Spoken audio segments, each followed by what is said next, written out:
ইনভেস্টমেন্টকে ওনারা কিভাবে দেখছেন, বাংলাদেশি ইনভেস্টমেন্ট ক্লাইমেটকে ওনারা কিভাবে দেখছেন, ওনারা কি মনে করছেন আমরা করলে বাংলাদেশ আরও বেটার একটা ইনভেস্টমেন্ট ক্লাইমেট হিসেবে পরিণত হবে। আমরা একজন লোকাল ইনভেস্টরের কথাও শুনবো, একজন বড় ব্যবসায়ী বাংলাদেশি, উনি বক্তৃতা রাখবেন, আমাদের অ্যাপেক্সের নাসিম মনসুর ভাই। তো ওনার কাছ থেকে আমরা জানার চেষ্টা করবো যে বাংলাদেশি যারা লোকাল বিনিয়োগকারী, তারা তো আমাদের বাংলাদেশের জন্য একটা বড় আসলে ড্রাইভার, আমাদের বিনিয়োগের একটা বড় অংশ কিন্তু লোকাল বিনিয়োগকারীদের থেকে আসে। তো তাদের যে ভিউটা, তারা আসলে আমাদের সরকার থেকে কি এক্সপেক্ট করেন, কিভাবে ওনাদেরকে আমরা আরও বেটার একটা ইনভেস্টমেন্ট ক্লাইমেট দিতে পারি, সেই ব্যাপারেও আমরা তার কাছ থেকে শুনবো। এছাড়া আমরা প্রধান অতিথির যখন থাকবেন সেই সময় আমরা 5টি অ্যাওয়ার্ড দিব। আমরা আগেরবার বলেছিলাম আমাদের নাম্বারটা একটু কম ছিল, বাট আমাদের এখন ফাইনালি যেটা হয়েছে, আমরা 5 জনকে সম্মানিত করব, কোম্পানি বা ইন্ডিভিজুয়াল। তো প্রথমটা হচ্ছে একজন লোকাল ইনভেস্টরকে আমরা সম্মানিত করব, তার সাথে একজন ফরেন ইনভেস্টরকে আমরা সম্মানিত করব। ইএসজি বা সাস্টেইনেবিলিটি সাইডে কন্ট্রিবিউশনের জন্য আমরা একটা সংস্থাকে সম্মানিত করব। আর সবশেষে আমরা অ্যাওয়ার্ড দিব হচ্ছে ইনোভেশনের জন্য, একটা কোম্পানি যারা খুব ইনোভেটিভ কিছু একটা করেছে তাদেরকেও আমরা আলাদা করে সম্মানিত করবো। এই 4টা করব। আর বাংলাদেশের ইনভেস্টমেন্ট ক্লাইমেটে আপনারা জানেন যে আমাদের অনেক বিদেশি কিন্তু আছেন যারা বছরের পর বছর ধরে বাংলাদেশে আছেন, 20-25 বছর ধরে বাংলাদেশকে ওনারা অ্যাম্বাসেডারের মতো বাংলাদেশকে বিভিন্ন দেশে পরিচিতি দেওয়ার চেষ্টা করেছেন, বাংলাদেশে বিনিয়োগ করেছেন, অনেক দিন ধরে আছেন, বাংলাদেশের সাথে খুব ক্লোজভাবে জড়িত। আমরা অনেক বাংলাদেশি হয়তো 20-25 বছর দেশে থাকি নাই, কিন্তু ওনারা কিন্তু অনেক দিন ধরে আমাদের দেশের সাথে কাজ করছেন। তো এরকম একজন বিদেশি বিনিয়োগকারীকে আমরা একটি সম্মাননা দিব, ওনাকে আমরা অনারারি সিটিজেনশিপ অফার করব এই ইভেন্টের থ্রুতে। সো এটা একটা কমপ্লিটলি ডিফারেন্ট অ্যাঙ্গেল দিবে আমাদেরকে, বাট আমরা জেনারেলি মনে করি যে আমাদের সবচেয়ে বড় অ্যাম্বাসেডার হতে পারে হচ্ছে যে কোনো বিদেশি যদি এসে বলে বা সে তার দেশে গিয়ে বলতে পারে যে আপনারা বাংলাদেশে বিনিয়োগ করেন, কারণ আমার বিনিয়োগটা খুব সফল হয়েছে এবং আমি মনে করছি যে বাংলাদেশ বিনিয়োগের জন্য একটা খুব ভালো জায়গা। তো সেই এসেন্সটাকে হাতে নিয়ে আমরা ওনাদেরকে, ওরকম একজন ভদ্রলোককে আমরা অনারারি সিটিজেনশিপ অফার করব। আর এর বাইরে আপনারা আগেও শুনেছেন যে অনেকগুলো MOU সাইন হবে, কিছু ইনভেস্টমেন্ট কমিটমেন্ট হবে। MOU signing actually is a big range. So এই রেঞ্জের মধ্যে শুধুমাত্র আমরা ইনভেস্টমেন্ট নিয়ে কথা বলছি না, আমরা এর পাশাপাশি আরও বেশ কিছু যেগুলো টপিক আছে, যেগুলো মেইন কি টপিক ইনভেস্টমেন্ট ক্লাইমেট রিলেটেড, যেরকম একটা এক্সাম্পল হিসেবে আমরা বলতে পারি যে লেবার ল নিয়ে আমরা আপনারা দেখেছেন যে ইন্টারিম গভর্নমেন্ট লেবার লর ব্যাপারে খুবই সিরিয়াস। আমরা মনে করি যে এখানে আসলে সরকার, ব্যবসায়ী এবং আমাদের শ্রমিক যারা আছেন সবার মধ্যে কিন্তু একটা ইকুইলিব্রিয়াম কাজ করতে হবে, এটা সবসময় ওয়ান সাইডেড হলে চলবে না। তো ILOর সাথে আমরা এরকম একটা দ্বিপাক্ষিক চুক্তি স্বাক্ষর করার চিন্তা করছি, তার সাথে আরও বেশ কিছু মাল্টিল্যাটারাল ওটার মধ্যে ইনভলভ থাকবে।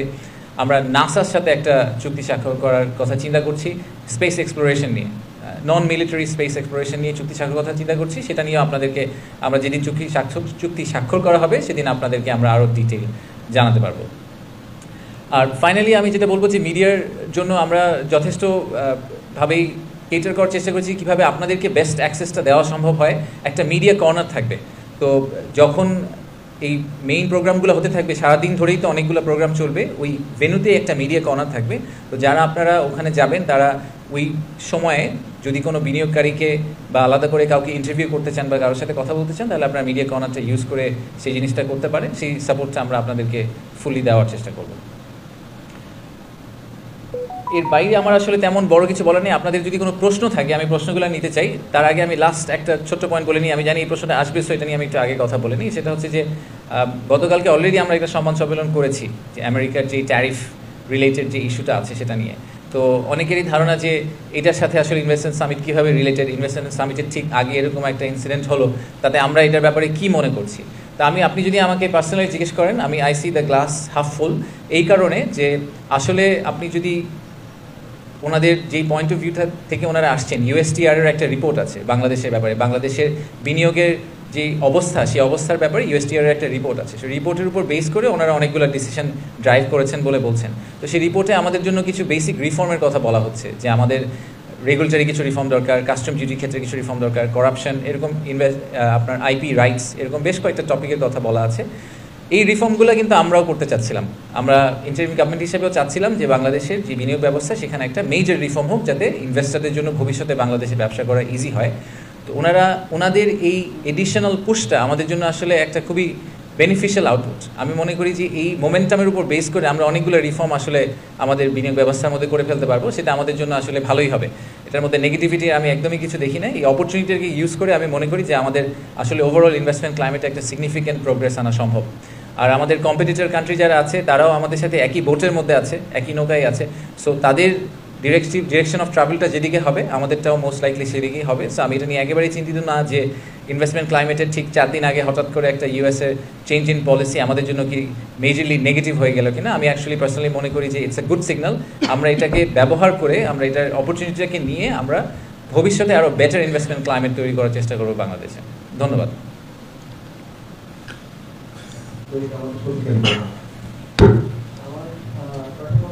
আমাদের দেশে বেশি সমাধানের পরিস্থিতি চলছে, পরিস্থিতির কারণে আমাদের সুদের হারও বেশি। এখন হলো যে বিশ্বমন্দার ট্রাম্পের কারণে বিশ্বমন্দার একটা সংখ্যা রয়েছে, সারা বিশ্বে বাংলাদেশের মধ্যে বাড়বে। তো এইরকম পরিস্থিতিতে উচ্চ সুদের হার, উচ্চ পরিস্থিতির কারণে বাংলাদেশে কতটা মানে সুখকর হবে বা বিনিয়োগকারীরা কতটা সক্ষম করবে। আরেকটা বিষয় হলো যে দেখেন, আপনাকে এটাকে একটা গেম অফ চেসের মতো করে চিন্তা করতে হবে। বাংলাদেশকে ইন্ডিপেন্ডেন্টলি দেখার কিছু নাই। আমার যদি একজন লেটসে আমি চায়নার এক্সাম্পল দিই, আমার যে চাইনিজ ইনভেস্টার যে বাংলাদেশকে কনসিডার করছে, সে মনে করছে যে বাংলাদেশে সুদের হার বেড়ে যাবে, বাংলাদেশে মূল্যস্ফীতি হবে। গ্লোবাল কোনো ম্যাক্রো ইকোনমিক ইফেক্ট পৃথিবীর সবগুলো দেশকে ইকুয়ালি ইফেক্ট করবে। সো ট্রাম্পের ফর এক্সাম্পল, ডোনাল্ড ট্রাম্পের যে নতুন পলিসি বা উনি যেই ডিক্লারেশনটা দিয়েছেন, এটা যদি এক্সিকিউটেড হয় তাহলে কিন্তু শুধু বাংলাদেশ মূল্যস্ফীতির ভিতর দিয়ে যাবে বা সুদের হারের ভিতর দিয়ে যাবে তা না, সবাই যাবে। So it is always a relative comparison. এটা কিন্তু এমন না যে শুধু বাংলাদেশকে ইন্ডিপেন্ডেন্টলি দেখতে হবে। তো আমি সেই পয়েন্ট অফ ভিউ থেকে মনে করি না যে এই স্পেসিফিক ইনসিডেন্টটা বাংলাদেশের রিলেটিভ কম্পিটিটিভ অ্যাডভান্টেজের মধ্যে কোনো মেজর ইফেক্ট করতে পারে। সমগ্র পৃথিবী যদি একটা ইনফ্লেশনারি প্রেশারের ভিতর দিয়ে যায় এই পলিসির কারণে, সেটা সবার জন্য অ্যাপ্লিকেবল হবে। সো সেই ক্ষেত্রে আমার মনে হয় না যে বাংলাদেশের জন্য ইন্ডিপেন্ডেন্টলি এটা অনেক বেশি ডেট্রিমেন্টাল হবে relative to rest of the globe. Hello, আমি দুটি প্রশ্ন করব। প্রথম প্রশ্ন হচ্ছে যে শোনা যাচ্ছিল যে এবারে সামিটে এক ধরনের চমক একটা করে আসি। প্রথমত হচ্ছে যে ইলন মাস্ক সামিটে আসবেন এরকম কোনো ঘোষণা আমরা কখনোই দিইনি। আসলে উনি একজন, তো আপনারা সবাই জানেন যে উনি ইলেকশনের পরে, ইউএস ইলেকশনের পরে উনি একজন আমেরিকার সরকারি কর্মকর্তা হয়ে গেছেন। তো ওনাকে বাংলাদেশে আনার জন্য আমাদের একটা প্রসেসের ভিতর দিয়ে যেতে হবে। এটা আসলে ওভারনাইট, আগে একজন ব্যবসায়ীকে আনার জন্য ব্যাপারটা যত সহজ ছিল আমাদের জন্য যে ওনাকে আমরা কোনোভাবে কানেক্ট করে নিয়ে আসতাম, এখন ওনাকে আনাটা একটা become a state program. So ওই পয়েন্ট অফ ভিউ থেকে ওনাকে এত সহজে আসলে আমরা আনার কথা চিন্তা করছি না। ওনাকে আমরা আনার ব্যাপারে কথাবার্তা চলছে, বাট এটা এই সামিটে হচ্ছে না প্রথমত। দ্বিতীয়ত হচ্ছে যে সামিটে আমরা কালকে 9 তারিখে আমরা স্টার্লিংয়ের ডেমো ডে বলছি। সো স্টার্লিং ডিভাইস দিয়ে আসলে পুরো সামিটটা রান করা হবে। ইন্টারকন্টিনেন্টালের স্টার্লিং সার্ভিস প্রোভাইড করবে এবং সেটা আমরা আপনারা সোশ্যাল মিডিয়াতে লাইভ যে প্রোগ্রামগুলো দেখবেন সেটা স্টার্লিংকের থ্রুতে পাওয়ার করা হবে। তো সেটা যারা সামিটে যাবেন তারা আসলে পার্সোনাল ডিভাইসও স্টার্লিংকে কানেক্ট করে আপনারা ওখানে একটা এক্সপিরিয়েন্স করতে পারবেন। স্টারলিংকের অ্যাপ্রুভালের ব্যাপারে ওনারা বিডার রেজিস্ট্রেশনের জন্য অ্যাপ্রুভাল করেছিলেন। আপনারা শুনেছেন যে গত মাসের 29 তারিখে আমরা এনজিএসও পলিসি ফাইনালি রোল আউট করে দিয়েছি পাবলিক ডোমেইনে। তারপরে ওনারা বিডার রেজিস্ট্রেশনের জন্য অ্যাপ্লাই করেছিলেন, ওদের বিডার রেজিস্ট্রেশন হয়ে গেছে। ওনাদের নেক্সট স্টেপ হচ্ছে যে এনডিএসও লাইসেন্স নেওয়া, ওটার জন্য সম্ভবত ওনারা আজকে অ্যাপ্লাই করবেন। তো আমরা চেষ্টা করবো যত দ্রুত সময়ের মধ্যে সম্ভব ওনাদেরকে এনজিএসও লাইসেন্স, অবভিয়াসলি আমাদের রুলস অ্যান্ড রেগুলেশনস মেনে ওনারা যদি অ্যাপ্লাই করে থাকেন তাহলে আমরা ওনাদেরকে এনজিএসও লাইসেন্সটা দিয়ে দিব। দিয়ে দেওয়ার পরে কমার্শিয়াল অপারেশন ওনারা তার পরের দিনই যেতে পারেন। তাতে আর আমাদের সাইড থেকে যেই কমিটমেন্টটা ছিল সরকারের পক্ষ থেকে যে আমরা 90 দিনের মধ্যে ওনাদেরকে ব্যবসা করার ব্যবস্থাটা করে দিব, সেটা কিন্তু আমরা এনজিএসও লাইসেন্স দিয়ে দেওয়া হয়ে গেলে ওনাদের জন্য ইটস রেডি টু গো। তো তারপরে ওনারা হয়তো ওনাদের ডিভাইসগুলো ইম্পোর্ট করে আনতে ওনাদের একটু সময় লাগতে পারে, বা ওনারা যদি এখানে কি মডেলে অপারেট করবেন, ওনাদের শপটা দেখতে কীরকম হবে সেই সব ব্যাপারে হয়তো ওনারা কিছু ডিসিশন নেবেন। But in theory they should be ready to go very soon. পার্বত্য চট্টগ্রামের ব্যাপার আপনি যেটা বললেন যে দেখেন, আমি মনে করি যে অ্যাক্সেস টু ইন্টারনেট এখনকার যুগে ইটস আ রাইট। আমাদের সবাইকে এই রাইটটা দেওয়া উচিত। তো সেটা আমাদের পার্বত্য চট্টগ্রাম হোক, কুড়িগ্রাম হোক, যেখানেই হোক, একটা প্রাইমারি স্কুলের ছাত্র হোক, সবার জন্যই এই অ্যাক্সেস টু ইনফরমেশনটা থাকা জরুরি। তো আমরা এটা সবার জন্য সেই জন্যই ওপেন করে দিতে চাই। ঠিক যেভাবে আমরা পানি খাই, আমরা শ্বাস নিতে পারি, আমার মনে হয় অ্যাক্সেস টু ডেটা এবং ইন্টারনেট ওয়ার্ল্ড ইজ নেসেসিটি। তো সেটাই আমাদের পারপাস। তো সেই পারপাসের উপর বেস করে আমরা এনজিএসও পলিসিটাকে রোল আউট করার চেষ্টা করছি। Thank you. এগুলা থেকে কোনো আউটপুট এসেছে কিনা আমি পিছের গল্পে আসলে যেতে চাই না। আমি মোর কিন অন 5ই আগস্টের পরের কথাবার্তা নিয়ে আমরা কথা বলি। আমি পিছের কোনো ডিসকাশন করে খালি সময় নষ্ট করতে চাই না। দ্বিতীয়ত হচ্ছে যে এবার কারা আসবেন, সরি আপনি একটা প্রশ্ন করেছিলেন, আমি প্রশ্নটা মনে হয় মিস করে গেছি, যে বড় কোম্পানি কারা আসবেন। আমাদের কিছু বেশ বড় বড় বায়ার আসবেন। আমরা বলেছি আগে যে যারা বা ইন্ডিটেক্স যে কোম্পানিটা আছে তারা আমাদের one of the biggest garment buyer. Giordano বলে একটা কোম্পানি আছে, তারাও একটা বড় রিটেলার, তারা আসবেন। আমরা স্যামসাংয়ের খুব সিনিয়র একজন ভদ্রলোক আসবেন। আমরা বেশ কিছু বড় বড় ভেঞ্চার ক্যাপিটাল ফার্মের যারা হচ্ছে আর্লি স্টেজ স্টার্টআপদেরকে ফান্ড করেন, সেখানে অনেক বড় বড় বেশ কিছু ভিসির ওনাররা আসবেন। সেই সাথে আমরা আশা করছি যে বেশ বড় বড় কিছু কংগ্লোমারেট যাদের টোটাল জিডিপি আসলে তাদের টোটাল রেভিনিউ যোগ করলে প্রায় আমাদের জিডিপি সমান হয়ে যায়, এরকম বড় বেশ কিছু কংগ্লোমারেট আসবেন। চায়না থেকে সিসিসিসি, সিআরবিসি, পাওয়ার চায়না, এরকম বেশ বড় কিছু কোম্পানি আসছেন। আবার আমেরিকা থেকেও এক্সেলারেট এনার্জির প্রেসিডেন্ট থেকে শুরু করে বেশ কিছু সিনিয়র লোকজন আসছেন। So the pool is very strong. তো নেক্সট প্রশ্নটা হচ্ছে যে আসলে এই সামিট করেই কি তার মানে কালকে থেকে হঠাৎ করে আমরা $10 বিলিয়ন একটা ইনভেস্টমেন্ট গ্যারান্টি দিয়ে ফেলবো কিনা? ব্যাপারটা কিন্তু সেরকম না। আমি এই জন্য আবার বারবার বলছি যে আমাদেরকে প্রথমে যেটা ঠিক করতে হবে সেটা হচ্ছে যে আমাদের ন্যারেটিভটা ঠিক করতে হবে।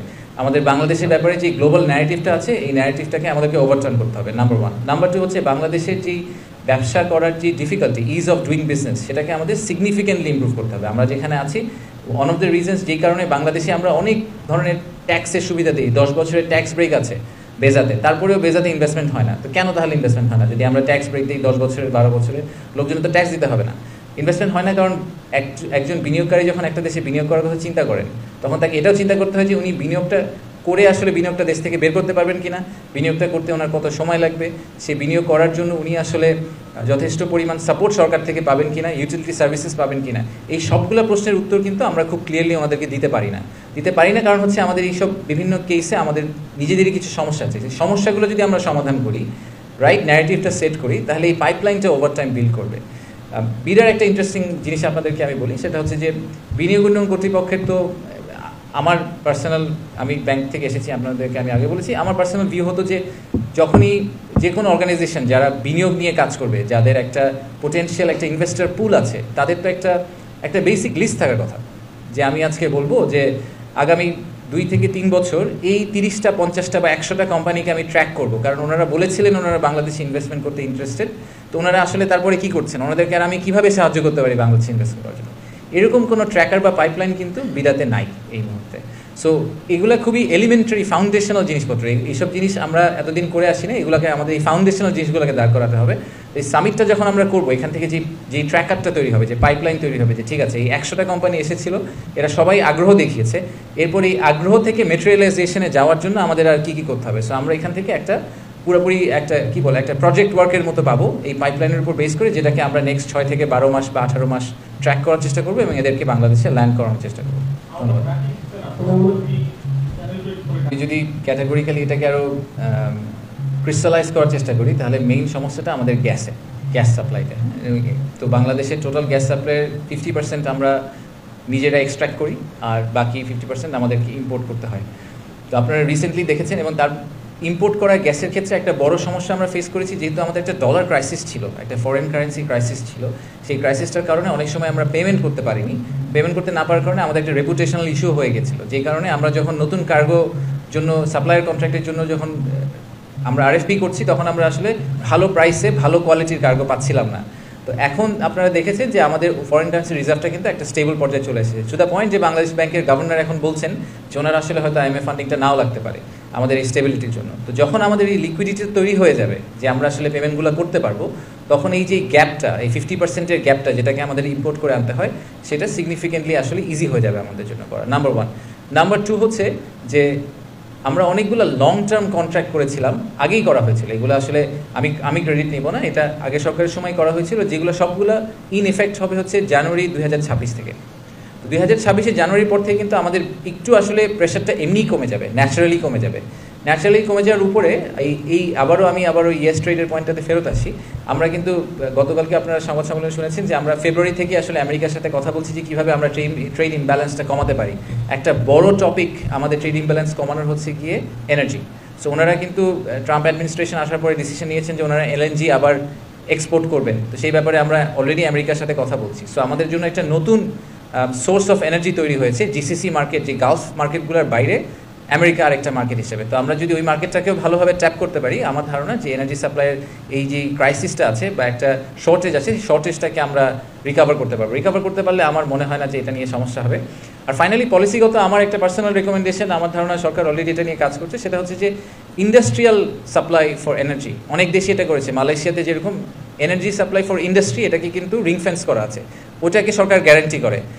কনজিউমারের জন্য যে গ্যাস সাপ্লাই, সেই গ্যাস সাপ্লাইটার ক্ষেত্রে লোকজন এলপিজি গ্যাস ইউজ করে, সিলিন্ডার ইউজ করে, বাট মেইন পাইপলাইনে যে গ্যাস সাপ্লাইটা হয় যেটা হেভি প্রেশার গ্যাস, সেটা ইন্ডাস্ট্রির জন্য গ্যারান্টিড করা থাকে। তো আমাদের ক্ষেত্রেও আসলে ইভেনচুয়ালি সেই ডিরেকশনে চলে যেতে হবে আমাদেরকে, যে ক্লাসিক কনজিউমার যে গ্যাস ইউজ করে রান্না করার জন্য, তার কিন্তু হেভি প্রেশারে গ্যাসের দরকার নেই, কিন্তু সে রান্না করার জন্য তাকে যে ইনগ্রেডিয়েন্ট কিনতে হবে, সেই ইনগ্রেডিয়েন্ট আসবে যখন সে বেতনটা পাবে, আর তখনই সে বেতনটা পাবে যখন ইন্ডাস্ট্রিটা চলবে। তো ইন্ডাস্ট্রিয়াল গ্যাসকে আমাদেরকে ডেফিনেটলি প্রায়োরিটাইজ করতে হবে, ইন্ডাস্ট্রিয়াল সাপ্লাই অফ এনার্জিটাকে প্রায়োরিটাইজ করে তারপরে বাকি স্পেসটাকে আমাদেরকে প্ল্যান করতে হবে। Thank you. আস্তে আস্তে আমরা একটা মেয়েদের গত 8 মাসে প্রতি বিনিয়োগের নাম্বারটা প্রতি কোয়ার্টারলি পাবলিশ করা হয়, হ্যাঁ, এবং কোয়ার্টারলি পাবলিশ করা হয়। আপনি যদি একদম অ্যাবসলিউট বিনিয়োগের নাম্বারটা জানতে চান, সেই নাম্বারটা পাবলিশ করে সেন্ট্রাল ব্যাংক। কারণ আমাদের যে বিনিয়োগের যে ক্যালকুলেশন মেথোডোলজি, সেটা নিয়েও আমার কিছু পার্সোনাল ব্যাপার আছে, পার্সোনাল ভিউ আছে, বাট আমি অত টেকনিক্যাল ডিটেলে আজকে যাব না। বিনিয়োগের যে 3টা মেইন অ্যাভিনিউ আছে, যেটাকে আমরা গ্রস ইনভেস্টমেন্ট বলি, সেই গ্রস ইনভেস্টমেন্টকে 3 ভাগে ভাগ করা হয়। একটা হচ্ছে গিয়ে আপনার যে এডিশনাল লোন নিই আমরা, ফরেন কারেন্সি ফাইন্যান্সিং নিই, সেটাকেও আমরা বিনিয়োগ হিসেবে দেখাই। আমরা যে ক্যাপিটাল যেটা প্রফিট করেন, রিইনভেস্টেড ক্যাপিটাল বলা হয় এটাকে, যে একটা কোম্পানি বাংলাদেশে প্রফিট করেছে, বিদেশি কোম্পানি, সে ওই প্রফিটটা আবার ইনভেস্ট করেছে তার ব্যবসাতে, সেটাকেও আমরা এফডিআই হিসেবে ধরি। আর জেনুইন যেটা ইকুইটি হিসেবে ঢুকে বিদেশ থেকে, সেটাকেও আমরা এফডিআই হিসেবে ধরি। তো এটার মধ্যে আসলে হাই কোয়ালিটি এফডিআই হচ্ছে লাস্টেরটা, যেটা ইকুইটি হিসেবে শেয়ার হোল্ডিং হিসেবে বাইরে থেকে ঢুকেছে। বাকি দুটা কিন্তু হাই কোয়ালিটি, ওগুলো অনেকগুলো বের হয়ে যেতে পারে, অনেকে জোর করে করছেন কারণ আমরা রিপ্যাট্রিয়েট করতে দিচ্ছি না বলে, ডলার ক্রাইসিসের কারণে। তো এই ব্রেকডাউনটা টেকনিক্যালি একটা ইস্যু, যেটা নিয়ে আমরা সেন্ট্রাল ব্যাংকের সাথে এই মুহূর্তে কাজ করছি। নাম্বারগুলোকে রিভাইজ করতে হবে, যে নাম্বারগুলো আমরা প্রিভিয়াসলি যেগুলোকে আসলে বেঞ্চমার্ক ধরে এসেছি, আমি পার্সোনালি মনে করি না সেগুলো রাইট নাম্বার। আপনার স্পেসিফিক কোয়েশ্চেনটার আনসার দেওয়ার জন্য যেটা বলতে হবে আমাকে, সেটা হচ্ছে যে আপনাকে অল্প কিছুদিন ওয়েট করতে হবে, কারণ ফার্স্ট কোয়ার্টারের নাম্বারটা এখনও আসলে পাবলিশ হয়নি। নাম্বার পাবলিশ হতে প্রায় 1-1.5 মাস সময় লেগে যায় সেন্ট্রাল ব্যাংকের। সো আমরা হয়তো এই এপ্রিলের মাঝামাঝি কোনো একটা সময় গিয়ে ফার্স্ট কোয়ার্টার এন্ড অফ মার্চের নাম্বারটা পেয়ে যাবো। ঠিক আছে, থ্যাংক ইউ। ব্যাংকিং সিস্টেমের যেই ক্রাইসিসটা, সেই ক্রাইসিসটা আপনি যদি ফিল্টার করার চেষ্টা করেন, দেখবেন যে বাংলাদেশের টপ কিছু ব্যাংক আছে যারা এই লাস্ট কোয়ার্টারে রেকর্ড প্রফিট ঘোষণা করেছেন। বাংলাদেশের লোকাল ব্যাংকের মধ্যে মনে হয় 5টা ব্যাংক প্রথমবারের মতো কত হাজার কোটি টাকার উপরে একটা প্রফিট ঘোষণা করেছেন, ওনারা ওই ক্লাবে ঢুকেছেন। সো এমন কিন্তু না যে পুরো ব্যাংকিং ইন্ডাস্ট্রি লস করছে। যারা ভালো ব্যাংক তারা অনেক প্রফিট করছে, যারা দুর্বল ব্যাংক তারা অনেক লস করছে। সো আমাদের মধ্যে একটা গ্যাপ তৈরি হয়ে গেছে। তো বিনিয়োগকারী যদি বাংলাদেশে আসেন এবং তিনি যদি হাই কোয়ালিটি বিনিয়োগকারী হন, ওনার ফাইন্যান্সিংয়ের অভাব হবে এটা একদমই মনে করি না। টপ টিয়ার ব্যাংকরা সবসময় টপ টিয়ার কাস্টমারদের জন্য they are very ready to do anything, এবং সেটাই আমি সবসময় দেখে এসেছি যে লিকুইডিটি পয়েন্ট অফ ভিউ থেকে যারা ভালো কোয়ালিটির বিনিয়োগকারী তাদের আসলে ফাইন্যান্সিং নিয়ে কখনো ঝামেলা করতে হয় না। আমার মনে হয় না যে বাংলাদেশের লোকাল মার্কেটে, ক্রেডিট মার্কেটে বিনিয়োগ লিকুইডিটির এরকম ইস্যু আছে ডোমেস্টিক মার্কেটে, যে একজন ভালো বিদেশি বিনিয়োগকারী বাংলাদেশে এসে আসলে লোন পাওয়ার অভাবে উনি বাংলাদেশে একটা ফ্যাক্টরি সেট আপ করতে পারবেন না। এটা হওয়ার সম্ভাবনা আমি মনে করি খুবই অল্প। আপনি যদি আমাদের হিস্ট্রিটা দেখেন, লাস্ট 50 বছরে যারা বাংলাদেশে বিদেশি বিনিয়োগকারী এসেছেন, আমি অনেকেরই নাম বলতে পারি। ধরেন আমরা ব্রিটিশ আমেরিকান টোব্যাকোর কথা বলি, আমরা ইউনিলিভারের কথা বলি, আমরা গ্রামীণ ফোনের কথা বলি, আমরা লাফার্জ হোলসিমের কথা বলি। যারা বাংলাদেশে এসেছেন তারা গ্লোবালি যেই রেটে প্রফিট করেন আর বাংলাদেশে ওনারা যেই রেটে প্রফিট করেন, এটার পার্থক্য কিন্তু অনেক। বাংলাদেশের রিস্ক প্রোফাইল ইজ হায়ার, কিন্তু at the same time return profile is also very high. বাংলাদেশে ব্যবসা করা কঠিন, কিন্তু বাংলাদেশে যদি কেউ ভালো ব্যবসা করতে পারে, সে আবার ওই গ্লোবাল স্ট্যান্ডার্ডের চেয়ে অনেক বেশি প্রফিট নিয়ে বাংলাদেশ থেকে আসলে আউটরান করতে পারে বাকি ওনার কম্পিটিটরদেরকে। সো এবং যেইসব ইন্ডাস্ট্রিতে বিদেশি ইনভেস্টাররা এসেছেন তারা কিন্তু সেই সব ইন্ডাস্ট্রি ডমিনেট করেন ইনফ্যাক্ট আমাদের ক্ষেত্রে। সো আমি একদমই মনে করি না যে ভালো কোয়ালিটির ইনভেস্টর যারা বাংলাদেশে আসতে চান তারা ব্যাংকিং ক্রাইসিসের কারণে, আমাদের যে যারা দুর্বল ব্যাংক তারা যে ডিফিকাল্ট টাইমটা ফেস করছে সেটার কারণে ওনারা লিকুইডিটি পাবেন না। আমার ধারণা ওনারা খুব ইজিলি লিকুইডিটি ম্যানেজ করতে পারবেন। এবং এনসিপি, তো এই বিএনপি জামাত এনসিপি ওনারা প্রত্যেকেই কনফার্ম করেছেন যে ওনাদের রিপ্রেজেন্টেশন থাকবে সামিটের মধ্যে, ইনঅগ্রাল সেশনেও থাকবে, এবং তারপরে ওনাদেরকে আমরা একটা ব্রেকআউট রুমের ব্যবস্থা করে দিয়েছি, একটা মিটিং রুমের ব্যবস্থা করে দিয়েছি, ওখানে ওনাদের লোকজন থাকবেন। আমরা ইনভেস্টরদেরকেও ওনাদের নাম বলে দিয়েছিলাম, অপশন দিয়েছিলাম যে ওনারা যদি বাইল্যাটারালি ওনাদের সাথে দেখা করতে চান তাহলে ওনারা দেখা করতে পারেন। তো সেই ক্ষেত্রে আমরা ওই মিটিংগুলোও আসলে সেট আপ করে দেওয়ার চেষ্টা করছি। আমি যতদূর শুনেছি ওনাদের কাছ থেকে পেরিফেরালি, সেটা হচ্ছে যে ওনারা নিজেরা একটা ভিউ নিয়ে আসছেন যে ওনারা যদি ক্ষমতায় আসেন বা পলিটিক্যাল গভর্নমেন্টে যদি ওনারা অংশ হন, তাহলে ওনারা বিনিয়োগ ব্যবস্থাকে কিভাবে দেখছেন, ওনারা আর কি রিফর্ম করবেন বা এখন যে রিফর্মগুলো হচ্ছে এগুলোকে ওনারা কতটা সাপোর্ট করেন এবং বিনিয়োগকে ওনারা কতটুকু প্রাধান্য দেন, এইসব ব্যাপারে ওনারা নিজেদের একটা কমেন্ট্রি তৈরি করেছেন। সেই কমেন্ট্রিগুলো ওনারা ইনভেস্টরদেরকে শেয়ার করবেন। যেই কারণে আমরা এটা করার চেষ্টা করছিলাম সেটা হচ্ছে যে ইনভেস্টররা পলিটিক্যাল কন্টিনিউইটি ব্যাপারটা নিয়ে অনেক কনসার্ন রেজ করে অনেক সময়, যে এই ইন্টারিম গভর্নমেন্ট আমরা ধরেন 20টা রিফর্ম করে গেলাম, যে 20টা রিফর্ম আবার যদি পরের সরকার এসে ওই রিফর্মগুলোকে আবার উল্টো দিকে ফেরত নিয়ে যায়, তাহলে তো আসলে বিনিয়োগ ব্যবস্থার কোনো উন্নতি হলো না। তো আমরা এটাই আসলে প্রুফ করার চেষ্টা করছি যে আমরা আসলে ওনাদের সাথে একসাথেই কাজ করছি এবং ওনাদের কনসেন্ট আছে এবং ওনারাও মনে করেন সবার জন্যই আসলে বিনিয়োগ ব্যবস্থা উন্নতি করাটা ইম্পর্টেন্ট। সো ওনারাও এই সাপোর্টটা আমাদেরকে দিচ্ছেন এবং ভবিষ্যতেও বিনিয়োগকারীদেরকে দিবেন। এই পারপাসটাই আমরা আসলে ফুলফিল করার চেষ্টা করছি। আমরা খুব ভালো সাড়া পেয়েছি পলিটিক্যাল পার্টিগুলো থেকে। সো ওনাদের সবাইকে ধন্যবাদ এবং ওনাদেরকে আমরা মনে করি যে এই সামিটটা কিন্তু আমি আগেও বলেছি, সামিটটা আসলে যদিও বলা হচ্ছে বিডা অর্গানাইজ করা, বাট আই জেনুইনলি ফিল যে এই সামিটটা আসলে বিডা একা করেনি। অবভিয়াসলি বেজা ইনভলভড, আমাদের যারা পার্টনার অর্গানাইজেশন আছে ইউরোপিয়ান ইউনিয়ন থেকে শুরু করে বিভিন্ন ব্যাংক, বিভিন্ন কনসালটেন্ট, তারা ইনভলভ, তারা ছোটো ছোটো পার্ট অর্গানাইজ করছেন। এবং অ্যাট দ্য সেম টাইম আমি বলবো যে প্রাইভেট সেক্টর এবং এই পলিটিক্যাল আউটফিট ওনারা সবাইও কিন্তু আমাদেরকে সময় সময় বিভিন্ন ধরনের রেকমেন্ডেশন, বিভিন্ন ধরনের সাপোর্ট দিয়ে পুরো জিনিসটা অর্গানাইজ করতে হেল্প করেছেন। সো এই সামিটটা আসলে শুধু যদিও বিডার লোগোটা যাচ্ছে, বাট আমি জেনুইনলি ফিল করি যে এটা আমাদের দেশের একটা collective effort to showcase the investors. Thank you. Aziz ধন্যবাদ। দেখেন, আমাদের সামিটের এইবারে সবচেয়ে আমার মতে সবচেয়ে ইউনিক ফিচারটা হচ্ছে যে এই সামিটে ওয়ান ওয়ে বক্তৃতা খুব কম। আমরা আসলে স্টেজে দাঁড়িয়ে বেশি কথাবার্তা বলতে চাই না, আমাদেরকে একেবারেই না করলেই না ততটুকুই করা হয়েছে। বাট সামিট কিন্তু 4 দিনের সামিটকে যদি আপনি ডাইসেক্ট করার চেষ্টা করেন, প্রথম 2 দিন হচ্ছে ওনারা বিভিন্ন জায়গায় ঘুরে ঘুরে বাংলাদেশের যেখানে ওনারা ফ্যাক্টরি করতে পারবেন এরকম সাইট ভিজিট করছেন। হ্যাঁ, সো আগামীকালকে ওনারা চিটাগং যাচ্ছেন, মিরসরাই যাচ্ছেন, পরশুদিন ওনারা 2500 যাচ্ছেন। এগুলো কিন্তু কোনোটাই ওয়ান ওয়ে সেমিনার বা আপনি আমার কথা শুনেন আমি কি বলতে চাই এটাই শুনতে হবে এরকম কিছু না। ওনারা সরেজমিনে গিয়ে দেখছেন যে ওখানকার অবস্থা কি, ওনারা প্রশ্ন করতে পারেন, ওখানে যারা ফ্যাক্টরি আছে যাদের অলরেডি, তাদের সাথে কথা বলবেন। সো ওটা এক্সপিরিয়েন্স করবেন। মেইন ইনঅগ্রেশন সেশনের পরে বাকি যে ব্রেকআউটগুলো হবে, যে 5টা সেক্টর নিয়ে আমরা মনে করছি যেখানে এফডিআই আসার সম্ভাবনা সবচেয়ে বেশি, যে renewable energy, agro processing, pharmaceutical, digital economy এবং টেক্সটাইল, এই 5টা সেক্টরে কিন্তু যেভাবে ডিজাইন করা হয়েছে সেখানে ম্যাচ মেকিং সেশনকেই সবচেয়ে প্রাধান্য দেওয়া হয়েছে। সো বাইল্যাটারাল কনভারসেশন করা, একজন আরেকজনের সাথে দেখা করা, একজন আরেকজনকে মিট করা, যাতে ভবিষ্যতে এখান থেকে একটা জয়েন্ট ভেঞ্চার তৈরি হতে পারে, সেটাকে টার্গেট করেই আসলে, এবং সরকারি অফিসারদের সাথে ওনাদের কথা বলা, যাতে ওনারা পলিসিগত কোয়েশ্চেন থাকলে ওই কোয়েশ্চেনগুলো ওনারা আনসার পেতে পারে। সো পুরোটা কি করা হয়েছে হচ্ছে আসলে আমরা যদি এটাকে সামিট বলছি, এবং এই সামিটের মধ্যে সেমিনার বা কনফারেন্স ফর্মের অংশ কিন্তু মাত্র 1 থেকে 1.5 ঘন্টা, বাকি পুরো সময়টাই হচ্ছে গিয়ে বাইল্যাটারাল মিটিংস।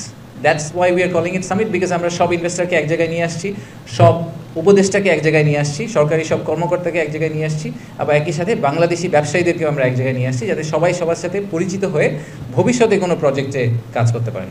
ধন্যবাদ। ওয়াটার আন্ডার দ্য ব্রিজ, এটা একটা টপিক, এটা এসেছে, এটা আবার চলে যাবে। আমাদের ইনভেস্টমেন্ট, আমি যেটা বলেছি প্রথমে, investment decision is a long term decision. এটা একটা ছোট্ট ফ্যাক্টরের কারণে হঠাৎ করে বামে চলে যাবে, আবার ওভারনাইট ডানে চলে আসবে, এরকম হবে না। এই পুরোটাকে ক্যালকুলেট করেই লোকজনকে ডিসিশন নিতে হবে। আমি একটু করে এই ব্যাপারটা নিয়ে আগেও একবার টাচ করেছি। আমি জেনুইনলি মনে করি যে প্রথমত আমাদের প্রিপেয়ারনেস আগে থেকেই ছিল। আমরা ফেব্রুয়ারি মাস থেকে আসলে আমেরিকান গভর্নমেন্টের সাথে কথা বলছিলাম যে ট্রেড ব্যালেন্সটাকে আমরা কীভাবে রিব্যালেন্স করতে পারি। সো আমরা ইন এ ওয়ে, এবং আপনি জানেন কিনা আমি জানি না, যে যখন আমাদের হাই রিপ্রেজেন্টেটিভ গিয়েছিলেন তখন ওনাদের ইউএসটিআর থেকে বলেছে যে তোমরাই এই অ্যাডমিনিস্ট্রেশনের প্রথম দেশ যারা এসে বলেছো যে তোমরা ট্রেড ইমব্যালেন্সটাকে রিব্যালেন্স করতে চাও। এই কথাটা কিন্তু ওনারা ক্যাটাগরিক্যালি বলেছিলেন। সো আমাদের একটা হেড স্টার্ট আছে। এই কারণেই আমরা গতকালকে অস্থির হয়ে কালকে চিঠি দিতে হবে এরকম কোনো স্টেপের দিকে যাইনি। আমরা মনে করছি যে আমাদের অলরেডি একটা এন্ট্রি পয়েন্ট আছে এবং আমাদের ওনাদের সাথে অলরেডি যোগাযোগ আছে, সেটার উপর বেস করে আমরা ঠান্ডা মাথায় আমাদের ডেডলাইনের মধ্যেই সুন্দরভাবে একটা অ্যাকশনের দিকে যাব। সো আমি যেটা বলতে চাই সেটা হচ্ছে রিঅ্যাসিওর করতে চাই আপনাদেরকে যে এই ব্যাপারে যথেষ্ট পরিমাণ সময় এবং নলেজ বেস বলেন, আমরা কিন্তু আপনি দেখবেন গতকালকে প্রেস কনফারেন্সে আমাদের জাহিদ সাত্তার স্যার ছিলেন। আমরা ইকোনমিস্টদের সাথে কথা বলছি, আমরা ইউএস অ্যাডমিনিস্ট্রেশনের সাথে কথা বলছি, আমরা প্রাইভেট সেক্টরের সাথে কথা বলছি, আমরা সরকারের ভিতরে কথা বলছি। আমরা একটা কালেকটিভ এফোর্টের থ্রুতে আমরা একটা আমরা মনে করছি আমরা খুব সলিড একটা প্ল্যান নিয়ে আসলে ইউএস অ্যাডমিনিস্ট্রেশন করতে পারবো। সো আমি এটা নিয়ে একেবারেই চিন্তিত না। ধন্যবাদ। তোটা আপনাকে আমি 10 তারিখ রাতে বলবো যে কতগুলো প্রতিষ্ঠান আসছে। রেজিস্ট্রেশন যারা করেছেন তারা 100% আসতে পারবেন বলে আমি মনে করি না। লাস্ট মোমেন্টে আপনি দেখবেন আজকেই আমরা অ্যাকচুয়ালি ইনফ্যাক্ট কনফার্ম করেছি যে এই মুহূর্তে যাদেরকে আমরা রেজিস্ট্রেশন কনফার্ম করেছি প্রায় 40টা দেশ থেকে আমাদের বিদেশি ডেলিগেশন আসার কথা। এবং ডেলিগেশন আমি যেটা বললাম যে আমাদের টোটাল ক্যাপাসিটি আসলে হচ্ছে ইনঅগ্রেশন সেশনের 700, তার মধ্যে যদি আপনি কিছু উপদেষ্টা বা অ্যাম্বাসেডার বাদ দেন আর তারপরে বাকি পুরাটাই হচ্ছে আসলে বিদেশি বিনিয়োগকারী এবং নন রেসিডেন্ট বাংলাদেশি। তো নন রেসিডেন্ট বাংলাদেশের নাম্বারটাও বেশ বড়। এখন টোটাল ইনস্টিটিউশনের নাম্বার কতজন ফাইনালি অ্যাটেন্ড করলেন, তাদের থেকে আমরা কী ধরনের ফিডব্যাক পেলাম, কী ধরনের প্রমিস পেলাম, এই পুরো ব্যাপারটা নিয়ে আমরা শেষের দিকে সামিটের শেষের দিকে আপনাদেরকে আবার ডেকে একটা ফুল রিভিউ রিপোর্ট সাবমিট করব যে এখান থেকে আমাদের নেক্সট অ্যাকশন প্ল্যানগুলো কী হবে এবং কী ধরনের আমরা আসলে জেনুইন সাড়াটা পেয়েছি। Thank you. পুরোটা কি শেয়ার করবেন? পুরো আমাদের কি কি আছে, 4 দিনে কি হবে পুরোটা? আমরা একবার বলছি আগের দিন বলেছিলাম, আমি শর্ট করে বলি। আমাদের সামিট কালকে থেকে শুরু হচ্ছে। কালকে আমাদের বেশ দুইটা ট্র্যাকে আসলে জিনিসপত্র আগাবে। প্রথম ট্র্যাকটা হচ্ছে যে আমরা প্রায় 60 জনের বেশি উদ্যোক্তাকে নিয়ে আমাদের একটা স্পেশাল ফ্লাইট সেটা যাবে চট্টগ্রামে। সেখান থেকে আমরা কোরিয়ান ইভিজিট এবং মিরেশ্বরাইতে আমাদের যে ন্যাশনাল স্পেশাল ইকোনমিক জোন আছে এই দুটো আমাদেরকে ভিজিট করে রাতের বেলা আবার ফেরত নিয়ে আসবো। এনারা হচ্ছেন সেই সব উদ্যোক্তা যারা মনে করছেন যে ওনাদের একটা ফ্যাক্টরি সেট আপ করতে হবে, ওনাদের আসলে জায়গা জমি লাগবে, ওনাদেরকে দেখতে হবে যে কী ধরনের সাপোর্ট সিস্টেম আমরা তৈরি করতে পারি। আর ইন প্যারালাল কালকে আমাদের ইন্টারকন্টিনেন্টালে স্টার্ট আপ কানেক্ট নামে একটা সারাদিনের প্রোগ্রাম আছে। সেখানে আসলে যেগুলো আর্লি স্টেজ স্টার্ট আপ এবং যেসব ভেঞ্চার ক্যাপিটালিস্ট আসছেন তাদেরকে একটা কংগ্রিগেশন করানো হবে। বেশ কিছু ম্যাচ মেকিং ইভেন্ট হবে, নেটওয়ার্কিং হবে, কিছু প্যানেল হবে, সব মিলিয়ে টিলিয়ে কালকে সারা দিনটা হচ্ছে আসলে ঢাকা শহরে হচ্ছে সারাদিনটা স্টার্ট আপদেরকে ফোকাস করে করা। 8 তারিখে সকালে আমরা সারাদিন পাঠাচ্ছি হচ্ছে আমাদের ইনভেস্টারদেরকে নারায়ণগঞ্জে 2500, যেখানে জাপানিজ ইকোনমিক জোন আছে। সেম আইডিয়া, ওনারা ফিজিক্যালি দেখবেন, ওখানে ফ্যাক্টরি ওনার যারা আছেন, যারা অলরেডি অপারেশনসে আছেন তাদের সাথে কথা বলবেন, ভিজিট করবেন, বোঝার চেষ্টা করবেন যে what is on offer. So এটা হচ্ছে আমাদের 8 তারিখের প্রথম হাফে। সেকেন্ড হাফে আমাদের ওয়ার্ল্ড ব্যাংকের সাথে কিছু এঙ্গেজমেন্ট আছে এবং আইএলওর সাথে কিছু এঙ্গেজমেন্ট আছে। সেগুলো আপনারা যারা আসবেন সেদিন আমরা আরও ডিটেলে ডিসকাস করবো। ওনারা এফডিআই রিলেটেড আমাদের কিছু ফার্দার এঙ্গেজমেন্ট এবং ফিউচার প্রমিস যেগুলো আমরা ওনাদের সাথে কীভাবে আমাদের ওভারঅল বিনিয়োগ ব্যবস্থাকে এবং ইনভেস্টমেন্ট ক্লাইমেটকে ইমপ্রুভ করতে পারি এইসব ব্যাপারে ওনাদের সাথে আমাদের কিছু চুক্তি স্বাক্ষরিত হবে। 9 তারিখ আমাদের মেইন ইভেন্ট ডে। 9 তারিখে সারাদিনের প্রোগ্রাম খুবই বিজি। একই সাথে উদ্বোধনী অনুষ্ঠানটি ছাড়া 10টা থেকে 11:30 পর্যন্ত বাকি সারাদিন আসলে মাল্টিপল প্রোগ্রামস চলবে, 3-4টা প্রোগ্রাম প্যারালালি চলতে থাকবে। তো উদ্বোধনী অনুষ্ঠানে আমি যেটা বললাম যে আমাদের চিফ অ্যাডভাইজার আসবেন এবং ওখানে আমরা কিছু অ্যাওয়ার্ডস দিব, একই সাথে কিছু বিদেশি বিনিয়োগকারীর কথা শুনবো এবং সেখান থেকে আমরা বোঝার চেষ্টা করব যে আর কি করতে পারলে আমাদের Bangladesh will become their preferred destination. তারপরে আমরা একটা ছোট্ট ইউথ এন্টারপ্রেনারশিপের একটা ফেয়ারের মতো করেছি, একটা কনক্লেভের মতো করা হয়েছে। ওখানে আমাদের প্রধান উপদেষ্টা যে কিছু আর্লি স্টেজ কোম্পানিদের সাথে কথা বলবেন, ওটা আমাদের ইন্টারকন্টিনেন্টালের ভিতরেই হবে, বলে উনি ওখান থেকে চলে যাবেন। আর আমরা এটার ফলো অন হিসেবে রিনিউয়েবল এনার্জির ওই দিনের হচ্ছে ব্রেকআউটের মেইন ইস্যু। সো সেদিন সেকেন্ড হাফে রিনিউয়েবল এনার্জি নিয়ে কথাবার্তা হবে, বেশ কয়েকটা এমওইউ সাইন হবে, বেশ কয়েকটি কোম্পানি যারা ইনভেস্টমেন্ট প্রমিস করবেন তাদের সাথে আমাদের কিছু এমওইউ সাইন হবে। সেগুলো আমরা সব ওই 9 তারিখে করব। আর প্রধান উপদেষ্টা যদিও ওনার রেসিডেন্সে ফেরত যাবেন, কিন্তু যারা একেবারেই খুব সিনিয়র অফিসিয়াল আসছেন, যারা একেবারে যেরকম আমি কিছু এক্সাম্পল দিয়েছি আপনাদের কিছুক্ষণ আগে, তাদের সাথে উনি বাইল্যাটারালি বসবেন ওনার রেসিডেন্সে। So investment specific discussion bilaterally ওনার সাথে ওনাদের কিছু হবে। আপনারা সবসময় দেখেছেন যে আমাদের প্রধান উপদেষ্টা ইনভেস্টমেন্টের ব্যাপারে খুবই প্যাশনেট। তো উনি নিজেই চেয়েছিলেন যে যারা বড় উদ্যোক্তা আসবেন তাদের সাথে উনি যাতে বাইল্যাটারালি আলাদা করে বসতে পারেন এবং তাদের পয়েন্ট অফ ভিউটা জানতে পারেন। সো ফর এক্সাম্পল জার্মান একটা ডেলিগেশন আসবে, সেই জার্মান ডেলিগেশনের সাথে উনি আলাদা করে বসবেন, কোরিয়ানদের সাথে উনি আলাদা করে বসবেন, চাইনিজদের সাথে উনি আলাদা করে বসবেন, বিকজ প্রত্যেকটা গ্রুপের আবার ডিফারেন্ট এক্সপেকটেশন আছে বাংলাদেশের কাছ থেকে। আর 10 তারিখ will B A continuation of এই আমাদের ব্রেকআউটগুলো, যেখানে আমি বাকি যেগুলোর কথা বলেছি সেই কয়েকটা ব্রেকআউট হবে, আরও কিছু এমওইউ সাইনিং হবে। আর এর সব কিছুর মাঝখানে 9 তারিখ সন্ধ্যায় একটা প্লাগ আছে আমাদের, সেই প্লাগটা হচ্ছে আমাদের cultural journey, Bangladesh through a different lens. এই প্রোগ্রামটার ব্যাপারে আমি পার্সোনালি খুবই এক্সাইটেড। আমার ধারণা যে বাংলাদেশের যে আমাদের পার্সোনাল যে আইডেন্টিটি, সেই আইডেন্টিটিটাকে এক্সপ্রেস করার জন্য খুব সুন্দর করে আমরা একটা প্রোগ্রাম দাঁড় করাতে সক্ষম হয়েছি মিনিস্ট্রি অফ কালচারাল অ্যাফেয়ার্সের সাথে। সেখানে আমরা যেটা করার চেষ্টা করছি যে একজন ক্লাসিক ব্যবসায়ীর পক্ষ থেকে তো বাংলাদেশকে দেখা একরকম, কিন্তু যারা ব্যবসায়ী এই ইনভেস্টমেন্ট কমিউনিটির বাইরে, ফর এক্সাম্পল যে একজন ফটোগ্রাফার, যে একজন মিউজিশিয়ান, যে একজন ফুটবল প্লেয়ার, তারা বাংলাদেশকে কীভাবে দেখেন, তারা বাংলাদেশের মানুষের আইডেন্টিটিকে কীভাবে দেখেন, যে একজন মিউজিশিয়ান সে কীভাবে দেখেন। সো বাংলাদেশের যে ওভারঅল পিকচারটা, বাংলাদেশি একটা মানুষকে যদি চোখ বন্ধ করে এই ইনভেস্টর যখন ফেরত যাবেন, উনি যখন চোখ বন্ধ করে বাংলাদেশি একজন স্টাফ মেম্বারের কথা চিন্তা করবেন, উনি মনে করবেন যে উনি বাংলাদেশে একটা অফিস দিচ্ছেন, সেখানে কান্ট্রি ম্যানেজার দেখতে কীরকম হবে, সে কী খায়, সে কী করতে চায়, সে কী পছন্দ করে, এই পুরো ভিউটা তাদেরকে আসলে আমাদেরকে দিতে হবে, so that they feel confident যে বাংলাদেশে যদি আমি একটা অফিস সেট আপ করি, সেই অফিসে যে লোকগুলো কাজ করবে সেই লোকগুলো আসলে আমার অর্গানাইজেশনকে খুব ক্লোজলি দেখে রাখবে। তো সেই পার্সপেক্টিভ থেকে আমরা 9 তারিখ সন্ধ্যায় ওনাদেরকে একটা ফুল কালচারাল ইমার্সিভ জার্নির ভিতরে নিয়ে যাবো। সো এই হচ্ছে আমাদের summary of the event. And প্রতিদিন শেষেই আমরা আসলে অল্প কিছুক্ষণ 15 মিনিট করে আপনাদের সাথে কথা বলবো, আপনাদেরকে ওই দিনের আপডেট দেওয়ার জন্য যে ওই দিন আমাদের প্রাইমারিলি কী হলো, কে আসলো, কোনো মেজর ধরনের অ্যানাউন্সমেন্ট হলো কিনা, সেই সব কিছুই আমরা ওই দিন বিকালে ইউজুয়ালি ডে এন্ডে আপনাদেরকে একটা ছোট্ট আপডেট দেওয়ার চেষ্টা করবো প্রেস টিমের সাথে একসাথে করে। ধন্যবাদ। Thank you.